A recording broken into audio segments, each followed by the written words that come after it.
Moa ve haitsika fa tao anatin'ny 20 taona dia nisehatra teo amin'ny fitrandrahana renakebon-tany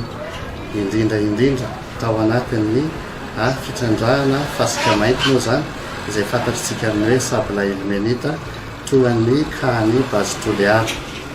Tany amin'ny taona 2003 no nanomboka niasa tamin'ny base toliara tamin'izany fotoana zany en tant que géologue. Zany hoe ny asa nataonay dia nanao ny forage sy ny fanadihadiana makasika ny toetrany tany izay hotrandrahana sy ny tany fasika mainty amin'ny alalan'ny fanaovana lavaka forage, fangana échantillon satona-pasika izay atao analyse amin'ny laboratoire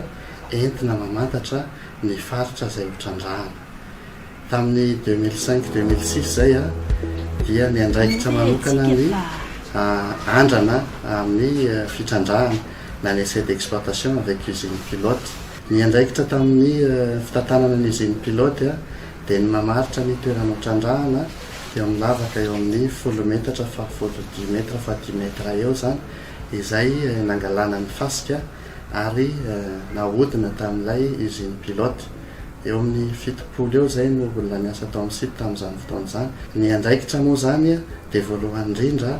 dia ny fitandrona ny aroloza mba tsy siny ny accident mandritra ny fanatanterahana ny azy fa indrindra ihany koa dia ny fanatanterahana ny boky andraikitry ny orinasa mahakasika ny fiarovana ny tontolo iainana. Moa ve haitsika fa mahakasika ny radiation amin'ny akapobeany na aiza misy atsika dia misy foana zany io radiation io, na tsy misy fitrandrahana aza dia misy ny radiation. Raha ny zavatra hitanay aloha dia tsy nisy olana mihitsy mahakasika radiation. Manao visite médicale ny mpiasa rehetra avant recrutement, zany hoe alohan'ny asany dia manao visite ihany koa zay visite de sortie. Tsy nisy ny sampy na nanay olana nandritra an'izay fotoana nanaovanay ny usine pilote tany Aranobe zay. Tsy nisy olana ara-pahasalamana ny olona 70. Moa ve haitsika fa tsy tokony hisy atahoran'ny mpampiasa rano zany hoe lasa ny base toliara daholo ny rano. Tamin'ny niasa tao amin'ny base toliara zay dia nanao forage nafahana naka ny rano tany ambanin'ny tany. Io rano io tsy disponible ho an'ny olona manodidina mivantana any faritra trandrahana, ary raha jerena ihany koa fidinana any ambanin'ny tany dia lavitra ihany koa io arina avy amin'ny surface. Moa ve haitsika fa tsy hoe akory hoe io rano be rehetrarehetra io dia miara voatrongo daholo dia vita ny fitrandrahana zay vao misy fanarenana, fa mandeha tsikelikely ny fitrandrahana dia mikisaka io fitrandrahana io mitety an'ilay faritra fitrandrahana dia aty amin'ny faran'ny fitrandrahana dia mamerina indray an'ilay fasika izay nesorina manoditra ny ilay lavaka notrandrahana dia mamerina ny etera végétale araka nazavaiko teo dia avy eo mamboly indray ireo karazana hazo zay araka nazavaiko teo hoe mameno ny filamponina sy ihany koa mamerina araka ny tokony ho izy ireo zava-mananaina sy zava-maniry teo aloha. Ka raha jerentsika amin'ny topographie zany dia tsy tokony hisy atahorantsika hoe ho lasa ny letaka be le izy na ho lasa lavaka be rehefa vita amin'ny fitrandrahana. Moa ve haitsika fa raha nandritra ny usine pilote zay ataoko hoe fotoana tena anisan'ny hoe vetivety février ka hatramin'ny octobre 2006 ny akabeazan'ny ny olona zay nalaina tamin'io dia zay olona mipetraka mivantana manodidina ny fitrandrahana no nameno an'ireo 70 isareo.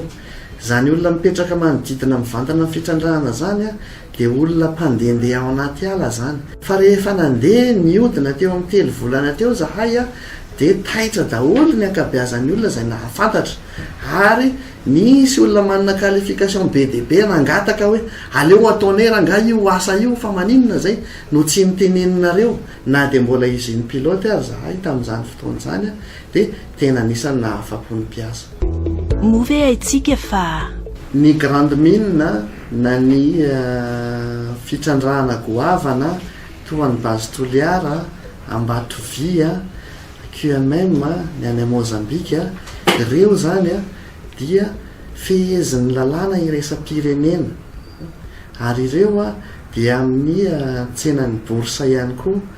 ka tsy afaka mihitsy ireo ny anao zavatra tsy manara-penitra fa tsy maintsy manaraka ny fenitra iraisam-pirenena izy na mahakasika ny fiarovana ny tontolo iainana zany na mahakasika ny fahasalamana na mahakasika ny fitantanana ny orinasa noho izany dia azo lazaina hoe opportunité ho antsika ny fisina zavatra ohatran'izany manara-penitra. Move haitsika fa ny hitako fotsiny zany dia efa 20 taona teorintsika mbola tsy tafatomboka ny fitrandrahana. Raha ohatra ka eo amin'ny sehatra ara-toekarena zany dia c'est le moment ou jamais izao no tokony hanomboantsika ny fitrandrahana fa tsy hiandry raha-pitso.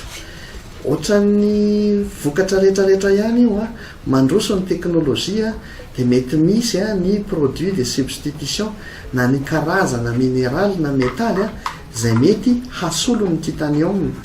Raha isitsika ohatra faran'izay tsotra zao tany am-pendohana ambony dia ambony ny filana aluminium fa rehefa mandroso ny fotoana dia betsaka no ny soloana plastika ny zavatra aluminium. Faran'izay tsotra ny parasokana automobile jereo fiarakodia fahiny reny fa aluminium na rétroviseur na parasoka fa rehefa teoriana tsisy aluminium intsony reny fa mivadika plastika dia misy zany ny ataontsika hoe karazana produit de substitution ekena hoe amintsika miteny zao aloha mbola matanjaka ny tsenan'ny ilmenitana ny fasika mainty fa raha ohatra ka avelantsika io dia zay zany ny zavatra mety iseo ka mety tsy ho ekonomika ilay fitrandrahana mandritra ny fotoana zay tsy voafetra fa mety zavatra mitombony zany dia raha hoe dia vonina azy tsika amin'izany fotoana zany andeha hotrandrahana amin'izay ara mety tsy ekonomika ilay scénario na ilay vokatra ilay fitrandrahana dia tsy afaka atao izy rehefa tsy ekonomika.